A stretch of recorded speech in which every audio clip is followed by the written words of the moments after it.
Biomutant is a game we and probably you have been anticipating for some time, but it's also been some time since we've gotten an update on it. Here to give us an update is creative director Stefan Ljungqvist. Thanks so much for virtually joining us here. It's a pleasure. Just to see somebody else, for a while. Yeah, that's awesome. I know. Yeah, with no face mask on. What's exactly. such a treat. Okay, so Biomutant is a game our IGN audience is super excited for, but we haven't seen it since, I believe, Gamescom 2018, almost 2 years ago. What have you guys been up to? Oh, it's a huge game. It's the biggest game I worked on, and I worked on a few other big games in my time. So, sure. And we are a small team, right? So we really, put ourselves in went into a cave. That's the office. And really start working hard on all of the details of this huge world. It's 8 by 8 kilometers, right? It's a huge open world game with so many interlinked features. So it's a quite complex and challenging development also.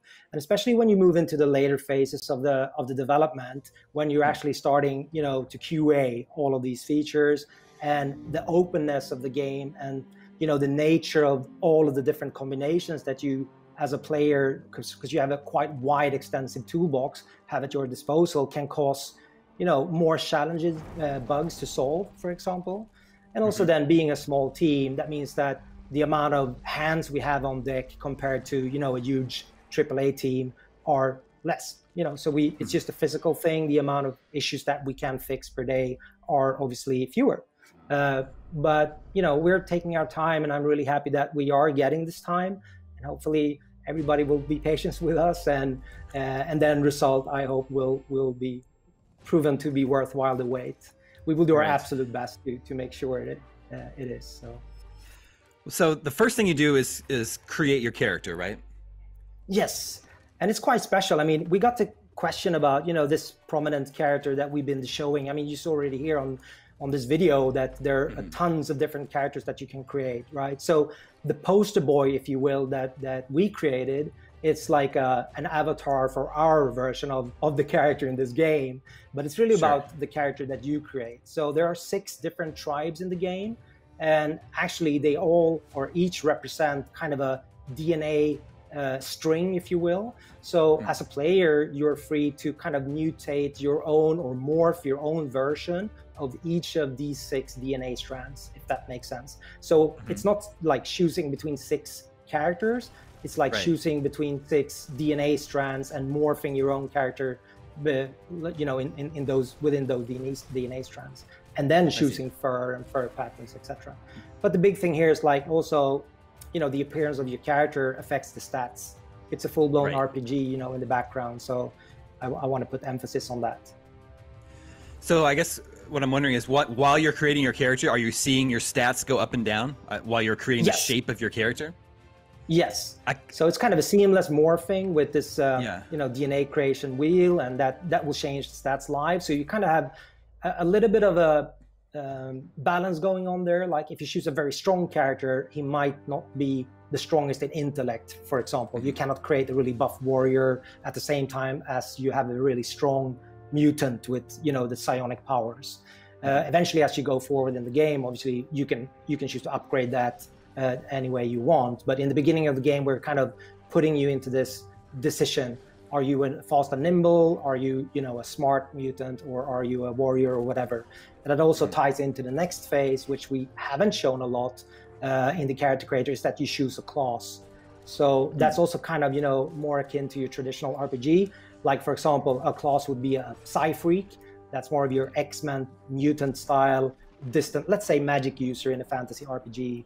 Or you can do Commando. That will make you look like Rambo, with the bandana and just a bare chest. Obviously, it's furred, but ammo belt. And so there's a number of classes there that will dictate your starting weapon preferences, also your starting gear, and a few other things. So that's a quite important choice, which is going to be very interesting to see how that plays out. But it's like any other RPG, but our classes are a little bit more Biomutant-ish, if you want. Yeah, here you see the crafting as well. So weapon choices are quite interesting in the beginning, but obviously you can unlock all of the weapon preferences later on as you level up. Yeah, I believe you combine parts to create unique weapons. Is that right?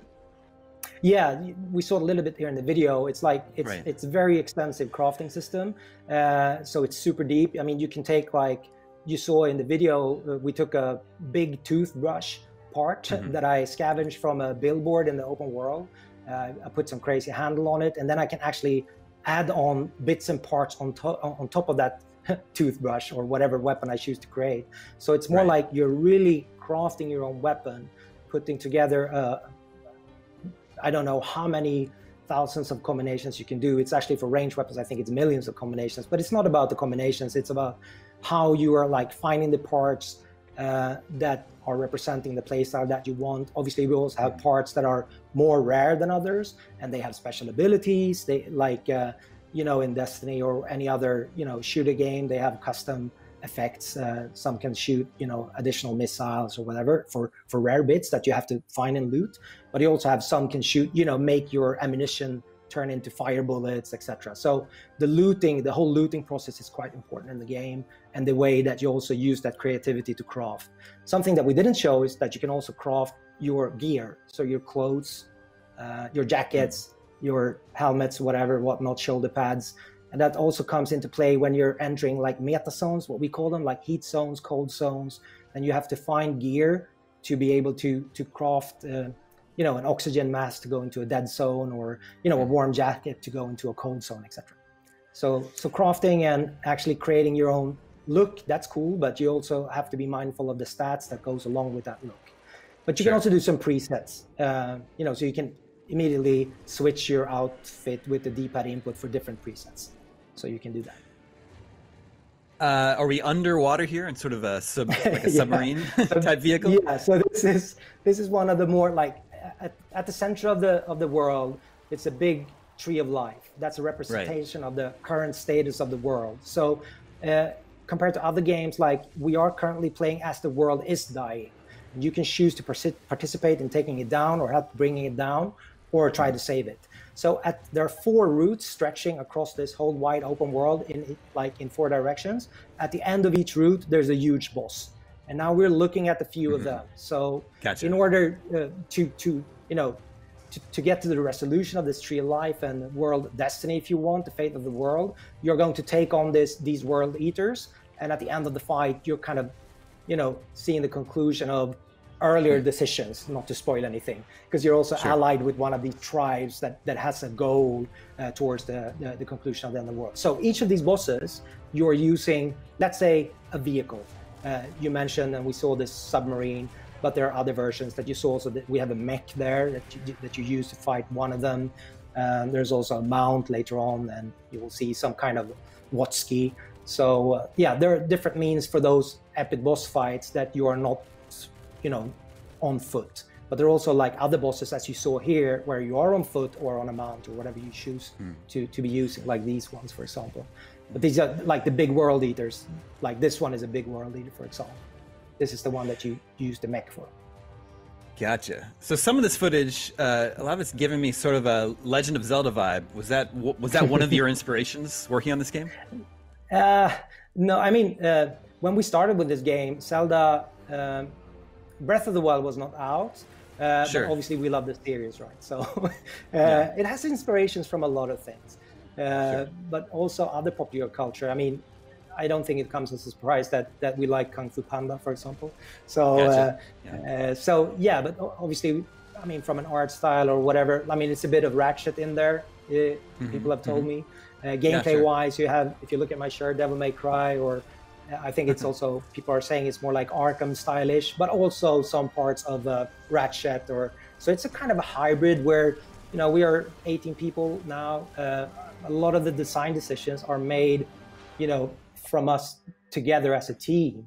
So that means that there's a juxtaposition or a agreement on what we call a free flow combat system in general, and inspiration for the world. If that's what you're talking about, yeah. It's colorful and vibrant, and that's what I also love with Zelda. So, in a way, I was sidetracked a little bit there on the question. But... No, it's fine. I didn't think this was possible, but I think that footage just made me even more excited for Biomutant. Any sort of idea of when everyone's going to be able to finally play it? I mean, like we are at the end phase of development, right? And I started with this when you asked me in the beginning, like, what have we been doing? And we're doing the same thing, you know, in a massive game like this, and it's very big. Like I say, it's the largest game that I ever worked on. You will have issues, right? You will have technical challenges to overcome, and artistic too. But at this stage of the project, it's more like cleaning out. You know, we're squashing bugs, right? So and trying to make these end decisions on. Making sure that the player, let's say, understands what to do. That's one of the challenges in an open world game. Like, you know, you always have this choice of how free are you in this world. And in the beginning of the development, we were kind of like, yeah, let's make the player totally free. But it showed like too much freedom is not really epic too, because you get too much freedom, you don't know what to do, right? So I think gradually we've also been working with trying to streamline that more. So you always know what you want, what you be supposed to be doing, but then you can deviate from that at any point and do whatever you want. I mean, because literally you're free to go after the first half hour of the game. You can really go anywhere you want in this world, but that's also a challenge for those that, you know, might be needing more help or guidance. So we're working on that, trying to conclude that part of the development as well. So it's more like user experience and primarily squashing those bugs. Got it. Well, Biomutant continues to look super, super cool. Stefan, thank you so much for giving us this update. Thank you for having me.